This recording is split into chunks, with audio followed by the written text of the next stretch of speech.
হ্যাঁ, এটা হচ্ছে আরেক জাতের আম, যেটা হলো থাইল্যান্ডি কাটিমন বলে। হুম। এই ধরনের আপনার এদিকে দেখেন, এটা হলো প্রথমবারে ফল আসছে।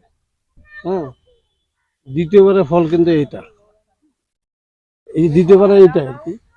হ্যাঁ, তৃতীয়বারে এটা, আবার ওই চতুর্থবারে দেখেন এই যে ফল আসছে, ফল আসছে, আবার এটা এই দেখেন মুকুল আসছে। থাইল্যান্ডি কাটিমন 12 মাসি এই একটা প্রোডাক্ট, 12 মাসের ভিতরে আম থাকবে। এই আমের চারাও যদি দরকার লাগে সেক্ষেত্রে আমাদের সাথে যোগাযোগ করতে পারেন। আমাদের কাছে বিপুল পরিমাণ চারা স্টক আছে। কেউ যদি বাগান করতে চায় সেক্ষেত্রে বাগানে আমরা সহযোগিতা করব। আগে বাগানের জায়গা মানে জায়গায় জায়গায় গাছ লাগাই দিয়ে আসার মতো আমাদের জনবল আছে।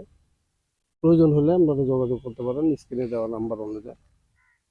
এইটা হলো থাইল্যান্ডি কাটিমন, থাইল্যান্ডি কাটিমন বলে।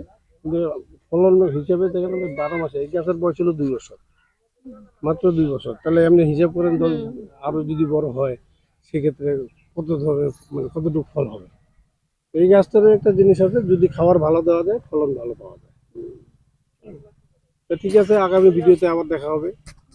আসসালামু আলাইকুম।